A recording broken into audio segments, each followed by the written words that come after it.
Hey folks, it's LINDSAY HUDDLESTON with SPS back in the building over at the Moneyball World Headquarters at 927 West Saginaw in Lansing, Michigan. We're going to have a great conversation with some pillars of the community talking about how something goes from an idea to being here, and looking for some great things to happen. Here we have Julian Darden representing commercial market. He's a commercial market manager at State Bank. Desmond Ferguson Sr, a name you all know, who's the founder of Moneyball Sportswear, and it's more than just a sports brand. He's doing some great things in the community, as well as Shawn, Elliot, who is the developer for SC Growth Corporation. And we'll start with Shawn. He and I were just together just yesterday at a huge development announcement in downtown Lansing. And as a developer for this project, you know about the intricate details and the things that people need to know. So from a start to finish standpoint, give us an idea of what this was like when Des came to you with the concept and what goes into this. And as we talk, Julian, please feel free to interject, about the financing aspect and what may happen. And Des, this has been your vision, it's come to fruition. I mean, I can't even imagine what that's like. So with that being said, we'll just go through and start from there. But Shawn, how are you today? Good, how are you? Great, glad we all can sit down. So tell us about what it takes to get this brick and mortar to come to fruition. Well, this came about yesterday when we were at our meeting for downtown Lansing for Paul Gentilosi's new project down there. Congratulations, Paul, if you're watching the podcast. Exciting news for downtown Lansing. But I was telling Lindsay that I believe a lot of people misunderstand the term or the word developer. I think a lot of people picture a builder. They think developer, somebody who owns an apartment building or something, and that could be the case. But when you develop, you're developing an asset. You're putting some pieces together, you're filling a need in the community or some other pieces, and the end product needs to be more beneficial and more valuable than the pieces that get combined into the product. So for instance, when Desmond first brought me to this location, honestly at first glance I wasn't seeing it. The building was rough, the neighborhood had a difficult perception out here on the corridor, and he showed me his vision, and I said, okay, let me go process this, let me take a look at it here. And how long did it take you to go through that process of just thinking it through? Not too long, because I have a lot of faith in Desmond, and I know that he knows his brand really well. So if he thought it was going to work for him, I went on faith and went back and started kind of doing the numbers.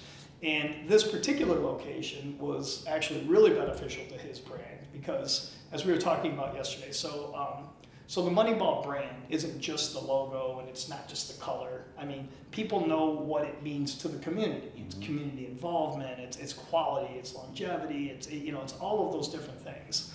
And his logo represents that.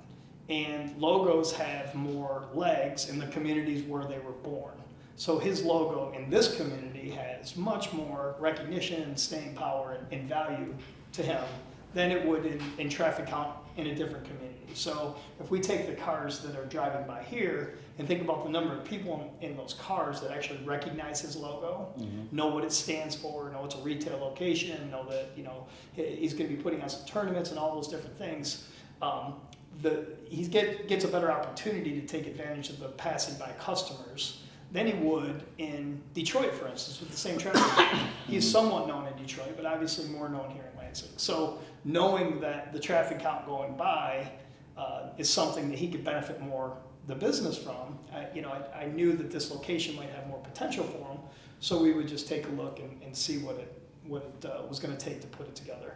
So, he said he had Julian involved, and Julian and I are lifelong friends. We've been friends for 25 years, and I know that Julian knows how to get these deals done. So we had to develop the project. We had to find financing. We had to figure out what tax benefits were going to work. We had to figure out construction-wise, how we would put this building together in a way where they could have the office wing, still warehouse space for the stock and the goods, but a very impressive showroom too. So when Desmond and I were meeting with Studio Intrigue Architects at the beginning, we had a few conversations with them, kind of like what we're doing here. And they nailed it like pretty much day one. They came up right out of the bat and pretty much came in with an illustration that represented very much what he and I were both envisioning for the place. I have some background in construction, so I was telling Desmond we'd add a little bit more glass, give it a more modern look. The garage door here, I knew that sidewalk sales were part of the business that he really leaned into. So this allows the space to be more interactive. Plus, it softens that wall. And it lets the space, interact more with the outdoors. So think about the different events they've had here, and that kind of thing. So it really lets the space flow through.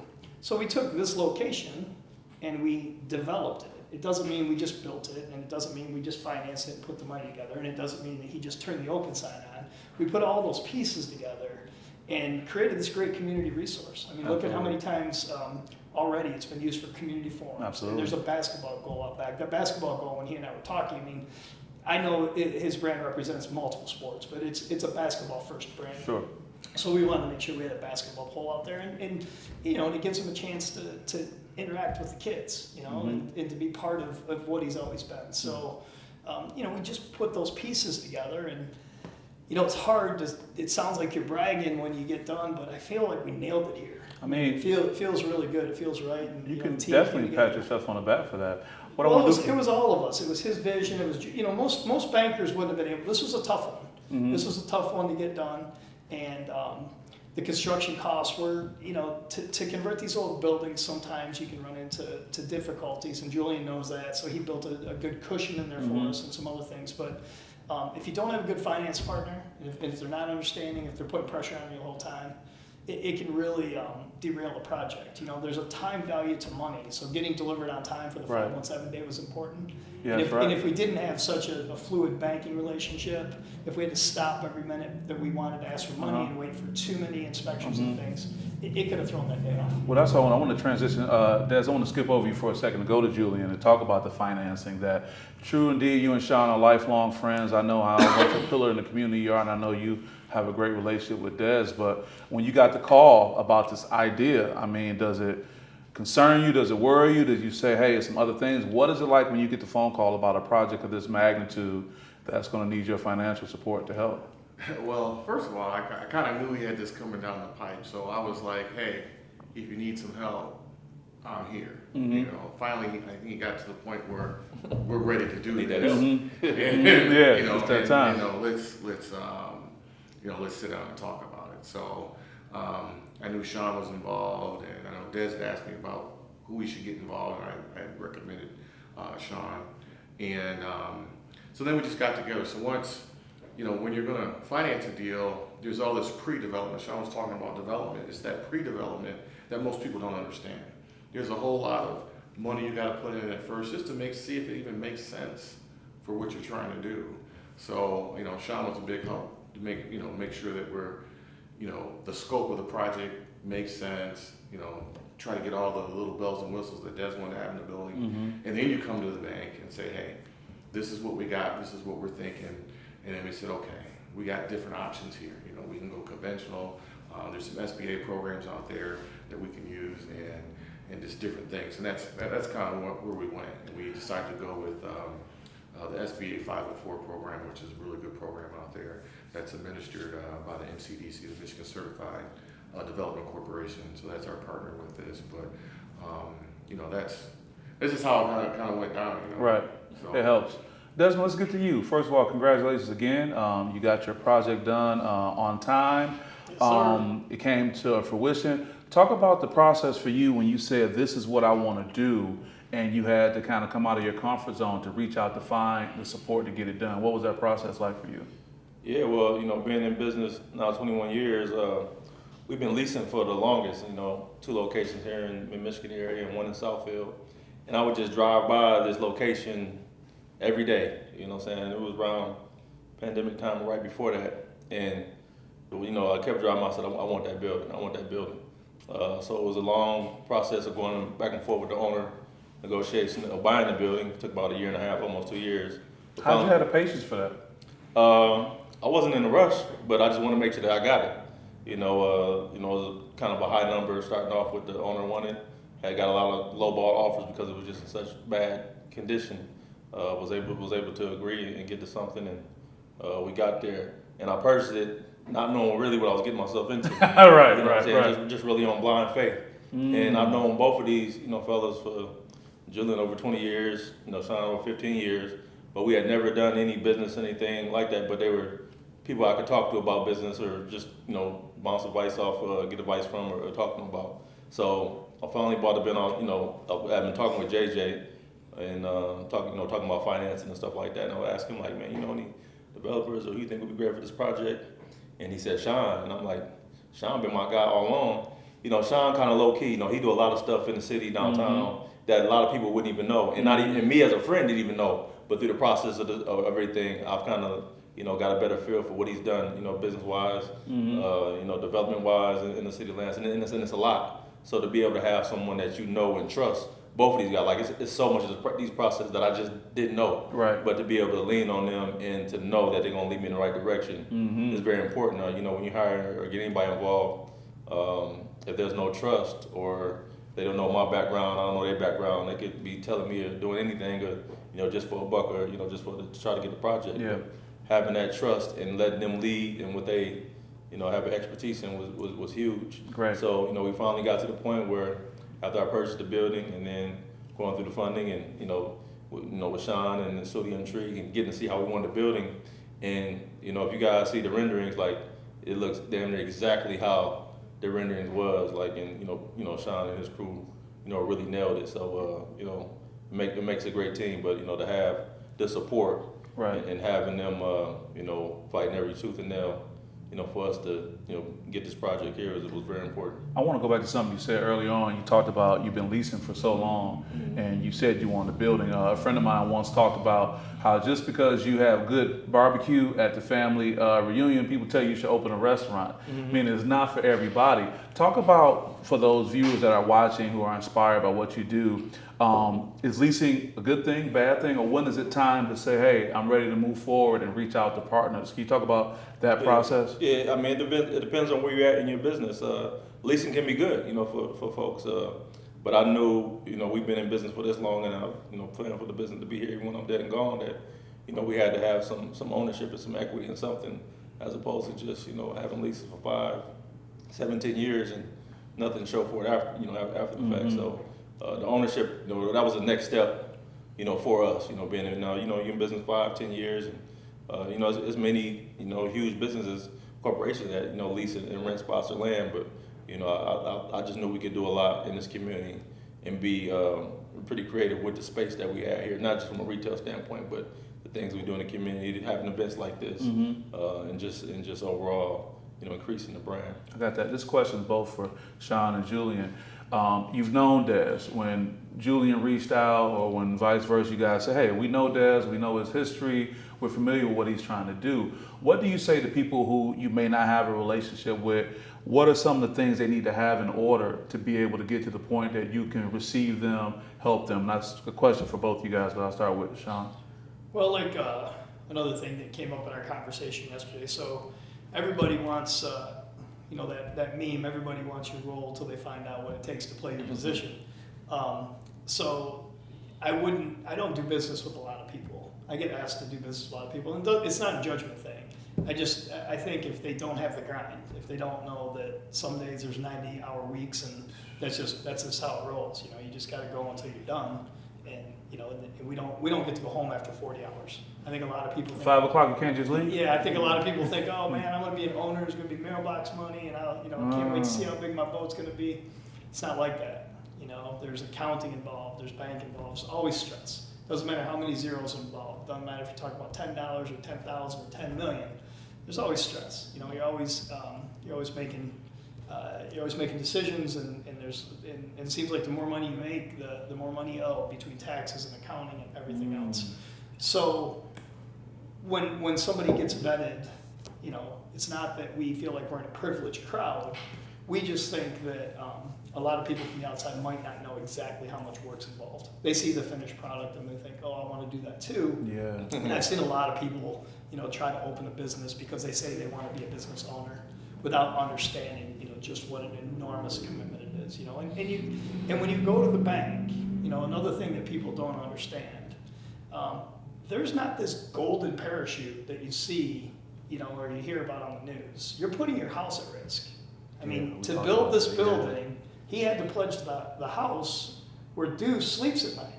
You got to think about that. You got real skin in the game. And I don't know how many people are really mature enough to make that decision, and I don't know if it's a great decision for a lot of people. I would hate to see anybody lose their house. So, you know, it's a vetting process, you know, it's not for the faint of heart, and that's why most businesses fail, and it's not because of effort only. It's just probably a misunderstanding from the outside, thinking that it's going to be easier than it is. It's hard. Like that. It's still hard for him. He's 21 years into this thing. Today was probably just as hard as day 2. Sure. Same thing for me. I mean, Sure. I've got a very established resume, and we've had a couple of successful projects, and my day today was just as long as my days 35 years ago when we Wow. started. So. Wow. Julian, what's your thoughts on that? As far as being ready to come to the bank, Yeah, like I know Julian, let me go talk to him. I got this Yeah. idea, he can hook me up. I get that all the time. You can just press the button and make it happen, Yeah, right? yeah. You got to come prepared, and you know, first of all, you know, you got to have your financials together. So you got to have tax returns prepared. If it's maybe a startup or just an executive summary about what you're trying to do, and not just, hey, I want to do this and blah blah blah. I said, no, put it down on paper, because one, it'll help you get your thoughts organized. 2, it'll help the bank know where you're trying to go. And then usually that first conversation is, you know, for the type of deal it's going to be, let them know how much equity you're going to have to bring into the deal to make it work. You know, maybe go over some scenarios of, you know, what the payment's going to be, you know, and then a lot of that I'm also looking for. If you don't have a historical background, historical data, I'm looking for some projections from you. You need to know how much you're going to make. When you say historical background, showing your projections over time. So Des has been in business for 20 years. So Des can give me 20 years worth of data of, here are my revenues, this is my net income. He can speak to that and say, hey, based on what we've been doing, I'm gonna lose these 2 lease spots, which could take care of my new loan payment, plus my profits I've been getting all these years. It makes sense, you know. So you get someone who may not have that full background, we're gonna be looking at for projections, and that's when I'm gonna be like, okay, do you really understand your business? Because that's gonna tell me that, you know, you looked at your revenue, and more importantly, you looked at your costs and what your margins are. Would you say more than not people show up with that information or without it? I'd say without it. Really? Your experienced people know what you need, and they know what questions to ask you when you're talking to them. But a lot of people, either they don't know, or they're just fishing for a while and they'll bring it to you, or they'll need a little time. I got some people that I've talked to, got a nice business, and you know, I'm still waiting on their package. They bought the building in cash, and I said, okay, we need to have this information, and it's not rocket science. It's information you should have. I mean, if you run your business, you should have reports to know what your margins are and what certain expenses are. You should be able to pop that off right away. And I'm still waiting.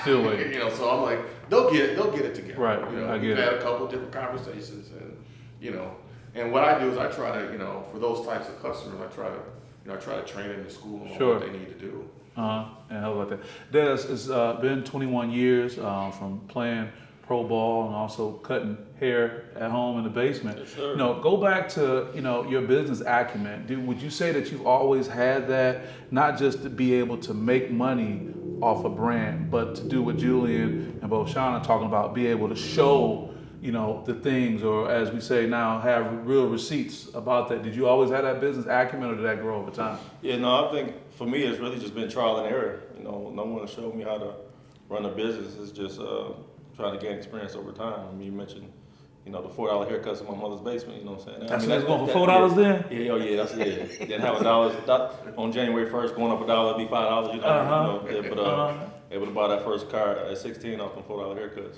But yeah, that sparked the entrepreneurial spirit. I know I wanted to own a business, not knowing what it would be a Moneyball sportswear, and then it just, you know, sometimes we always you know, say things that we want to do and we never do it. So it just, you know, just jumped out there and started a business and you know, funded it from playing ball. But it was just it was trial and error, and then just trying to surround myself with people that you know, more experienced and more knowledgeable in certain areas. I mean, this is pretty much a 3-man team. You have my accountant, Charles Moore, who was able to have those financials and get those, you know, Shout out to everything Charles, to JJ. I mean, you know, those three have, you know, a lot of experience and very knowledgeable in the space that they're in, and help us get to this point and to continue to grow. So I think that's key, just having people involved that know more than you in certain areas that, once again, that you trust. And, you know, all three of them I, you know, have known for, you know, double-digit years. Right. So it's not just some strangers trying to get something done. So I can only imagine how that'd be for someone that doesn't have those relationships. Yeah, and that go back to, you know, it's all about building, maintaining relationships for us. I like it's good that. to know what you don't know, and don't be afraid to go find someone who does know. 'Cause a lot of people don't know, and they're afraid to ask for it. I can humbly ask them, like, okay, what does that mean? And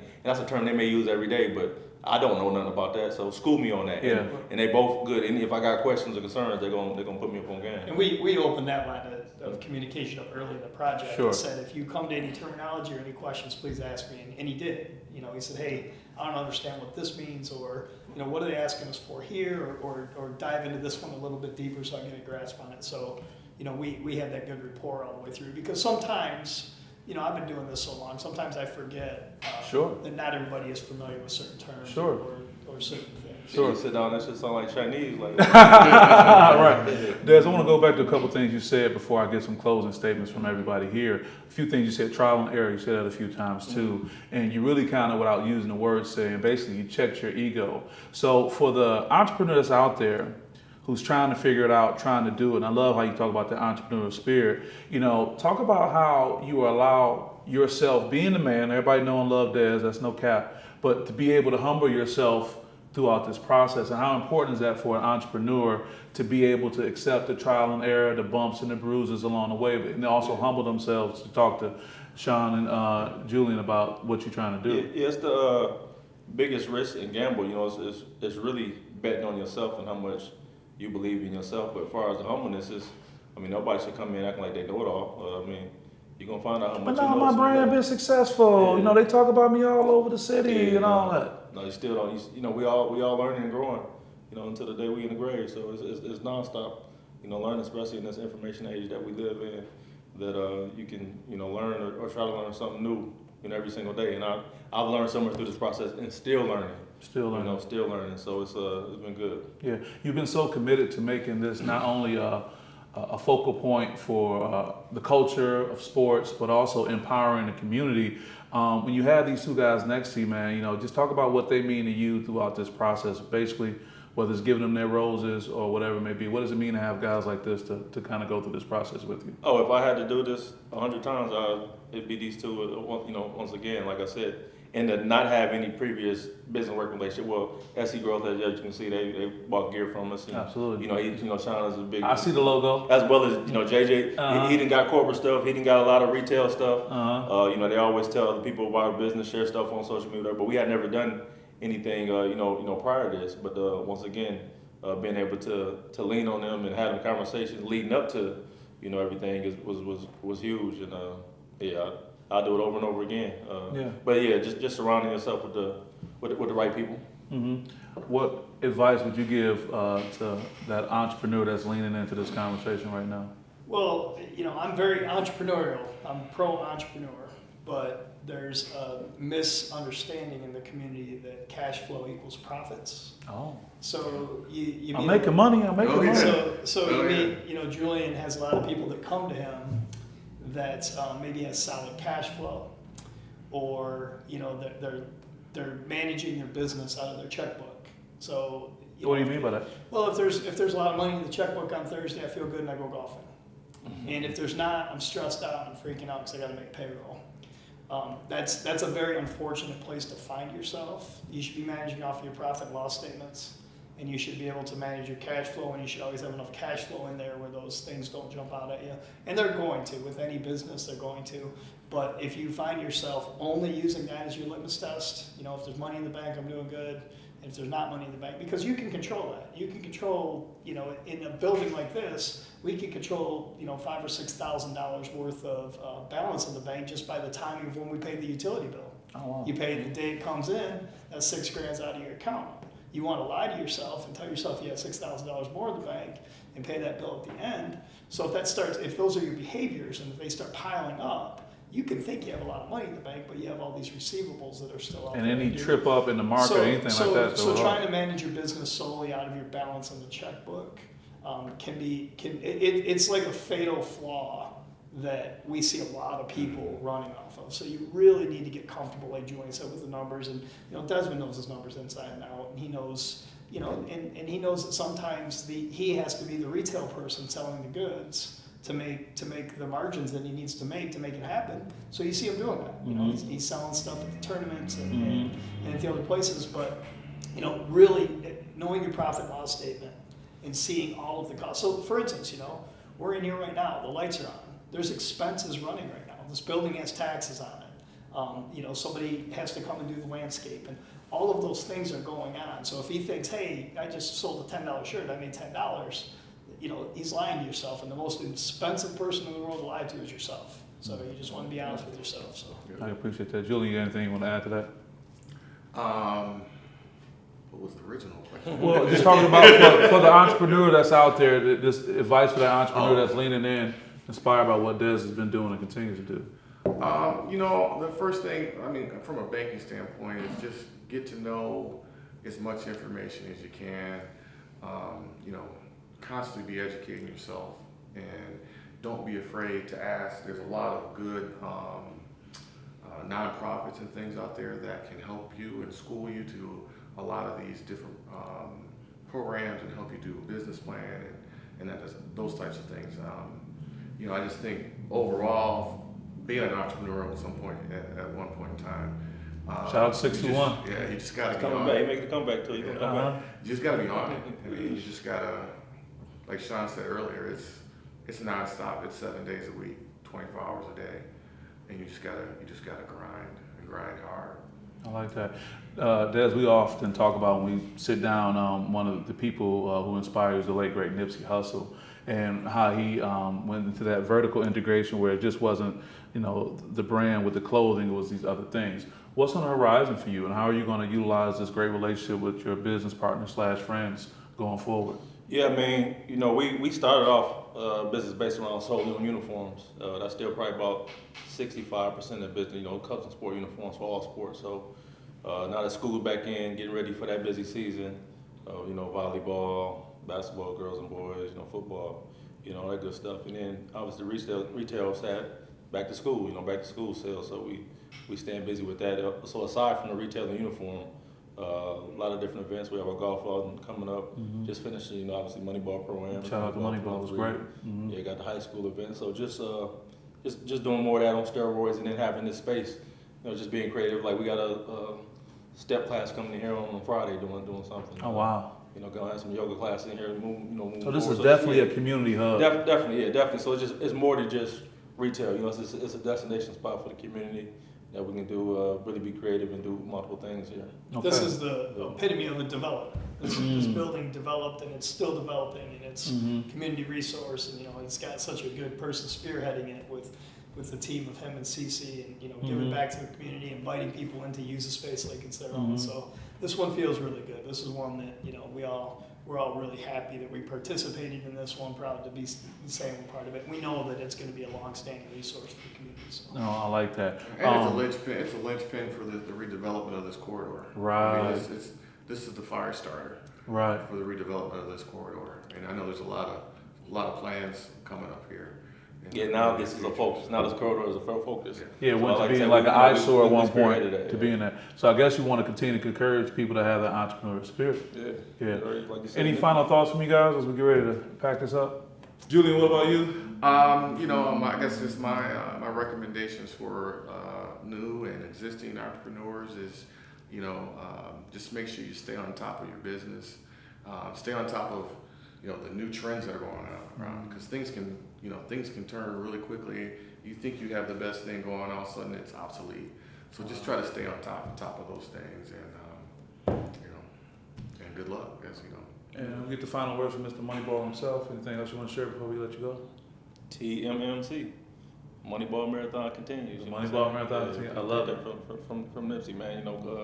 Collaboration over competition. Yeah. I like So that. we're looking to continue to collab with other like-minded individuals to, grow things in the community right here in Lansing. Yeah, when you continue to put out great things for the community, not here just in mid-Michigan, throughout the state, throughout the country. I mean, you have a global brand at this point. People wear your product all throughout the world. I'm happy to be able to sit down with you gentlemen, and I'm hoping that this conversation can inspire the next entrepreneur going forward. Take advantage of these guys as resources. And with that being said, Lindsay also with SPS in the building at the Moneyball World Headquarters, and we'll talk to you guys next time. Peace.